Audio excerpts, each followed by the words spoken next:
மதிப்புக்குரிய புரந்தேஸ்வரி அவர்கள் அகில இந்திய பாரதிய ஜனதா கட்சியினுடைய சார்பாக அகல்யாபாய் கோல்கர் அவர்களுடைய பிறந்த நாளை 300வது பிறந்த நாளை நாடு முழுவதும் கொண்டாட வேண்டும் என்பதற்காக வந்து அதற்கான கூட்டம் நடைபெற்று மே 21ஆம் தேதி 1ஆம் தேதி வரையிலும் ராணி அகல்யாபாய் கோல்கருடைய பிறந்த நாளை கொண்டாட வேண்டும் என்பதற்காக இன்றைக்கு கூட்டம் நடைபெற்று தமிழ்நாடு முழுவதும் நாடு முழுவதும் கொண்டாடப்படுகிறது. தமிழகத்திலும் கொண்டாடப்பட வேண்டும் என்பதற்காக அந்த நிகழ்ச்சியில் ஏற்பாடாகி கொண்டிருக்கிறது. அது ஒரு பக்கம் நடைபெற இருக்கிறது. பெகல்காம் நகரில் நடைபெற்ற தீவிரவாதிகள் தாக்குதலில் 26 பேர் நமது நாட்டை சேர்ந்தவர்கள் பெண்கள் கண்ணீர் வடிக்கும் நிலையில் பெண்கள் முன்னாலேயே ஆண்களின் ஆடைகள் எல்லாம் கவிழ்த்து இவர்கள் யார் என்று எந்த மதத்தை சேர்ந்தது என்று கண்டு பெண் மனைவி முன்னாலேயே சுடப்பட்டு கொல்லப்பட்ட சம்பவம் என்பது நம்ம அனைவரையுமே இல்ல உலகத்தில் உள்ள ஒவ்வொரு மனித இனத்திற்குமே விடப்பட்ட சவாலாக ஈவு இரக்கமற்ற செயலாக இருந்தது என்பதை நாடு அறியும், நாமும் அறிவோம். அதற்கு தக்க பதிலடி கொடுக்கிற வகையில் மாண்பு பாரத பிரதமர் நரேந்திர மோடி அவர்கள் பாகிஸ்தான் உள்ளே சென்று நமது எல்லையிலிருந்து 100 கிலோமீட்டர் உள்ளே சென்று லாகூர், ராவல்பிண்டி போன்ற விமானப்படை தளங்களை எல்லாம் தாக்கி அவர்கள் தகவல் தொடர்பு இல்லாத அளவுக்கு துண்டிக்கப்பட்டது என்பது நாம் தெரியும். அதுபோல வாகா எல்லையில் இனிமேல் யாரும் இருக்கக்கூடாது, போகக்கூடாது என்பதையெல்லாம் பாரத நரேந்திர மோடி அவர்கள் அறிவித்தார்கள். பாகிஸ்தான் உள்ள ஒவ்வொரு பாகிஸ்தானும் இந்தியாவில் யாரும் இருக்கக்கூடாது, உடனடியாக அவர்கள் கண்டுபிடிக்கப்பட்ட அந்த நாட்டிற்கு அனுப்பப்பட வேண்டும். இங்கே உள்ள பாகிஸ்தான் தூதரகத்தில் உள்ள அனைவருமே உடனடியாக காலி செய்து பாகிஸ்தான் போக வேண்டும் என்று நடவடிக்கை எடுத்து அதன் பிறகு அந்த நடவடிக்கையின் வாயிலாக சிந்து நதி பாகிஸ்தானுக்கு செல்லக்கூடாது என்பதை அதையும் தடை செய்து பெண்கள் வடித்த கண்ணீருக்கு இன்றைக்கு நீதி நிலைநாட்டிய மாண்புமிகு பாரத நரேந்திர மோடி அவருடைய எண்ணம் எண்ணிக்கை என்பது அது நாடு முழுவதும் தெரிய வேண்டும் என்பதற்காக நாளை சித்ரா தியேட்டர் அருகில் மாலை 4 மணிக்கெல்லாம் மூவர்ண கொடி ஏந்தி பாரதிய ஜனதா கட்சியினுடைய சார்பாக நான் அழைப்பு விடுக்கவில்லை, எல்லா கட்சியை சேர்ந்தும் அதிலே கலந்து கொள்ள வேண்டும். திமுகவை சேர்ந்தவர்களாக இருந்தாலும் சரி, அதிமுக கூட்டணியில் உள்ள எல்லோருக்குமே, கம்யூனிஸ்ட் கட்சியை சேர்ந்தவர்களாக இருந்தாலும் சரி, எல்லோரும் அதில் கலந்து கொண்டு நாடு தேசம் ஒற்றுமை பேரணியின் உணர்வோடு இதில் அனைவரும் கலந்து கொள்ள வேண்டும் என்பது என்னுடைய கோரிக்கையாக நாங்கள் இந்த நேரத்தில் வைத்திருக்கிறோம். அது நாளை மாலை 4 மணி அளவில் சித்ரா தியேட்டர் அருகில் அவ்வளவு பேரும் தேசிய கொடி ஏந்தி இந்த ஊர்வலத்தை நாம் தேச ஒற்றுமை காப்போம் என்ற உணர்வோடு நாம் வர வேண்டும் என்பதற்காக அனைவரும் கலந்து கொள்ள வேண்டும் என்று மீண்டும் ஒருமுறை நான் அனைவருக்கும் அழைப்பு விடுக்கிறேன்.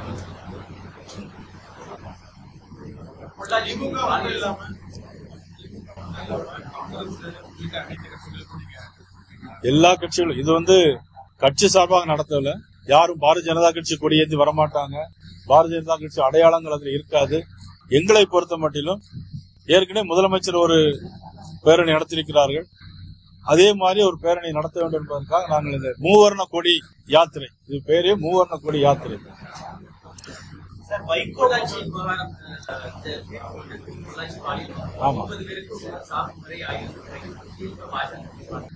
அதாவது பெண்களுக்கு எதிராக எந்த அநீதி இழைக்கப்பட்டாலும் இப்ப சிந்தூர் ஆபரேஷன் எதுக்கு வச்சாங்க மோடி அவர்கள்?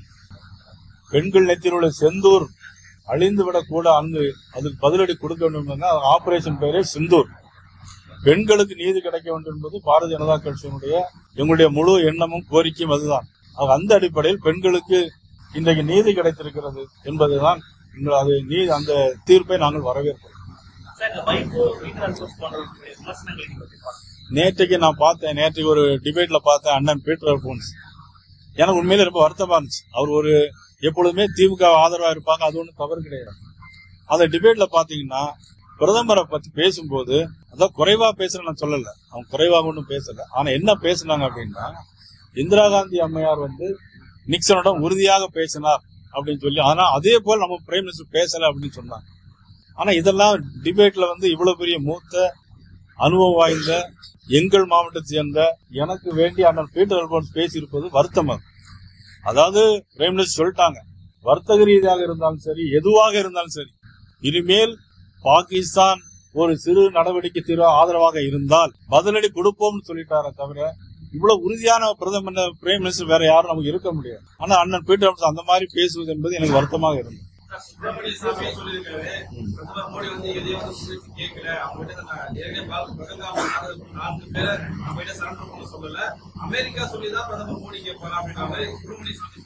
அதான் அமெரிக்கா சொல்றதுனால எல்லா செய்தி பல ஊடகங்கள தவறா வந்திருக்கு. அமெரிக்கா சொல்வதற்கு முன்னாலே 3 மணிக்கே எல்லாமே போர் நிறுத்திருக்காங்க. அங்குள்ள மேஜர் தலைவர் நம்மளுடைய மேஜர் தலைவரோட பேசிருக்காங்க. ஆனா இதுல அவன் 5 மணிக்கெல்லாம் ட்வீட் போட்டிருக்காரு. நம்ம ட்ரம்ப் அவர்கள் ட்வீட் போட்டிருக்காங்க. அவ்வளவு தவிர இதுல யார் சொல்லியும் கேட்கறது இல்லை. பிரைம் மினிஸ்டர் என்ன சொல்லிட்டாங்கன்னா, யார் சொல்லி யாராக இருந்தாலும் தண்ணீரும் ரத்தமும் ஒன்னாகாது. ஆனா இனிமேல் ஒரு இது மாதிரி சம்பவம் நடக்கும் அப்படின்னா நிச்சயமா அதில் விளைவுகள் விபரீதமா இருக்கும் தெளிவா சொல்லியிருக்கிறாங்க.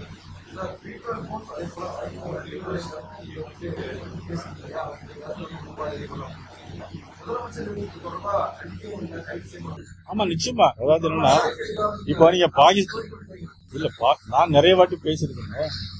இதே மாதிரி ஒரு பாகிஸ்தான்ல இவ்வளவு டிபேட் நடத்த முடியுமா? பாகிஸ்தான்ல இதே மாதிரி அவங்க யாராவது டிபேட் நடத்தி இப்படி கேள்வி கேட்க முடியுமா? இவ்வளவு பெரிய சுதந்திரம் நம்ம நாடு, இவ்வளவு பெரிய நாட்டுல இருந்துட்டு இவ்வளவு தூரம் கொஞ்சம் கூட தேசப்பற்று வேணுங்கிறதா என்னுடைய வேண்டுகோள். அவ்வளவுதான், வேற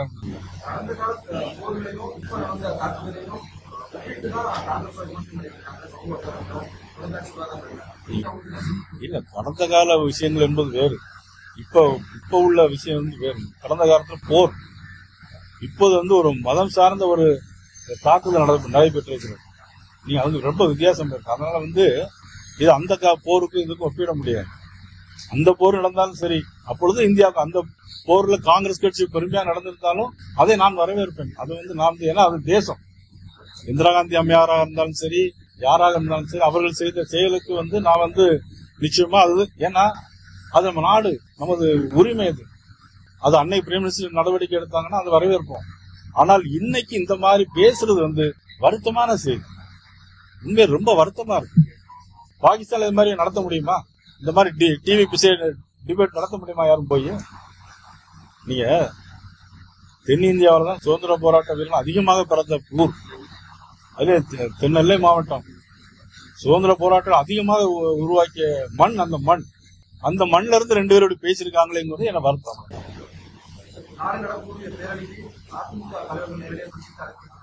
இல்ல, இதுல நேரடியாக நான் சந்திக்கிறேன். மதிப்புக்குரிய அண்ணன் இபிஎஸ் அவர்களுக்கு அன்னைக்கு போய் பிறந்தநாள் வாழ்த்து சொன்னோம்.